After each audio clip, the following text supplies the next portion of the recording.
नमस्कार दोस्तों, कैसे हैं आप लोग। उम्मीद करते हैं आप सभी लोग अच्छे होंगे। दोस्तों, रेलवे ग्रुप डी की तरफ से जब से एक शॉर्ट नोटिस जारी किया गया है 32,000 पदों को लेकर के, तो स्टूडेंट परेशान हैं ही कि इतने कम पदों पर ये वैकेंसी आई है। और इससे के बाद एक और जो सभी स्टूडेंट का यहाँ पर डाउट बना हुआ कि आखिर ये इतने कम पद तो आए, लेकिन इसमें एजुकेशनल क्वालिफिकेशन क्या रहने वाली, क्या मतलब सिर्फ ITI वाले अप्लाई कर सकेंगे इसमें, या फिर 10th पास वाले भी इसमें अप्लाई कर सकेंगे। तो ये एक सभी स्टूडेंट का डाउट बना हुआ है, मतलब कि 6 साल बाद वैकेंसी आई है और इतने कम पद भी हैं, और फिर जो आपका एजुकेशनल क्वालिफिकेशन है उससे रिलेटेड भी कोई क्लियरिटी यहाँ पर नहीं दिख रही है। ठीक है, तो ये सभी के डाउट बने हुए हैं। तो इस वीडियो को कंप्लीट एंड तक देखना, आपके सारे डाउट इसमें क्लियर करने की कोशिश करूंगा।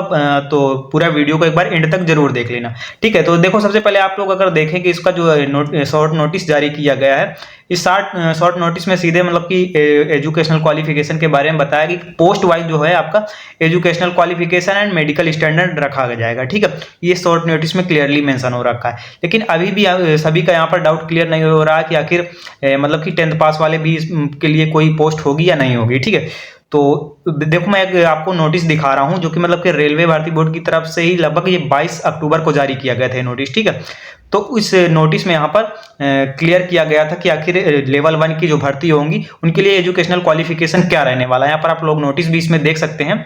इसमें यहाँ से आप पढ़ेंगे सेकंड पैराग्राफ में, तो यहाँ पर क्लियरली लिखा हुआ है कि the minimum educational qualification for all future requirements to be notified after 15/6/2019, यानी जो 15 जून 2019 के बाद जो वैकेंसी आपकी आएंगी उसके लिए जो आपका लेवल 1 की जो वैकेंसी आएंगी उसके लिए आपका जो एजुकेशनल क्वालिफिकेशन रहेगा वो आगे यहाँ पर देख सकते हैं। उसमें आपका सिविल इंजीनियरिंग की पोस्ट हो गई, मैकेनिकल की हो गई, इलेक्ट्रिकल की हो गई, सिग्नल की हो गई आपका टेलीकॉम डिपार्टमेंट का हो गया। तो इन सभी पोस्ट के लिए जो है आपका जो एजुकेशनल क्वालिफिकेशन है वो यहाँ पर देख सकते हैं 10th पास प्लस आपका जो नेशनल अप्रेंटिसशिप सर्टिफिकेट, वो दोनों आप यहाँ पर रखा गया है। ठीक है, यहाँ पर आप लोग नोटिस में भी देख सकते हैं, इसमें लिखा हुआ है क्लियर कि यहाँ पर कि 10th पास प्लस आपका जो मतलब कि नेशनल अप्रेंटिसशिप का सर्टिफिकेट है वो।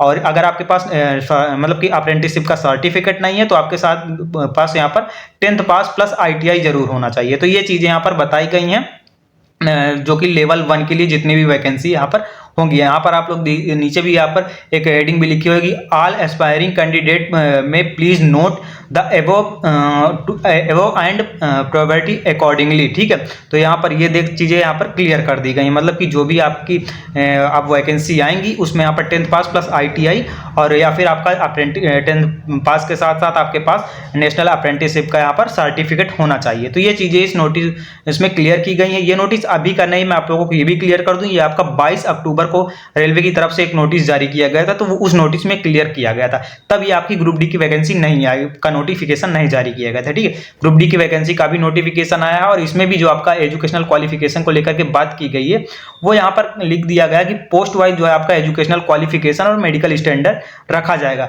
बाकी चीजें जो है आपका वो आपका जब फुल नोटिफिकेशन देखने को मिलेगा, जैसे कि इसमें शॉर्ट नोटिस में बताया गया कि 23 तारीख से आपके फॉर्म फिलअप स्टार्ट हो जाएंगे, तो हो सकता है उससे पहले आपका जैसे ही फुल नोटिफिकेशन आता है उसमें आपकी जो है एजुकेशनल क्वालिफिकेशन क्लियर कर दिया जाएगा। बाकी अगर अभी के अकॉर्डिंग, इस नोटिस के अकॉर्डिंग देखे तो इसमें 10th पास के साथ साथ ITI भी बोल रहा है कि मतलब कि जितनी भी वैकेंसी अभी होंगी उन सभी में यहाँ पर 10th पास प्लस ITI या फिर 10th पास के साथ साथ आपके पास नेशनल अप्रेंटिसशिप सर्टिफिकेट भी होना चाहिए। ठीक है, तो ये नोटिस आप लोग यहाँ पर क्लियरली देख भी सकते हैं।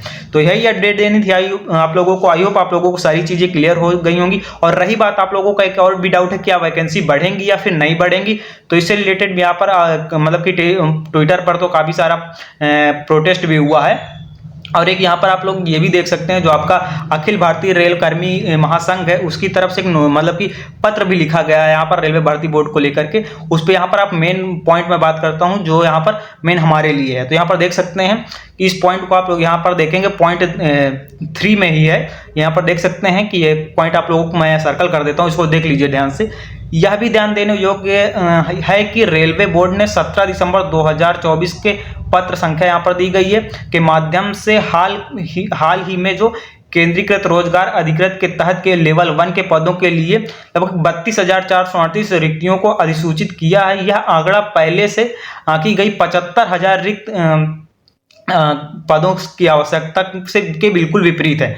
मतलब जो पहले से आंका जा रहा था कि लगभग 75,000 के आसपास टोटल वैकेंसी देखने को मिलेंगी, उसके बिल्कुल विपरीत है। और भारतीय रेलवे द्वारा सामना की जा रही वास्तविक जनशक्ति की कमी से मेल नहीं खाता है। मौजूदा में कमी संगठन की परिचालन प्रदर्शन को सुधार करने की क्षमता के लिए एक निराशाजनक तस्वीर पेश करती है। तो ये चीजें इसमें क्लियर बताई गई हैं। और यहाँ पर नीचे भी लिखा गया है कि विभिन्न क्षेत्रों में रेलवे और उत्पादन इकाइयों में लगभग 1.5 लाख से अधिक रिक्तियां मौजूद हैं।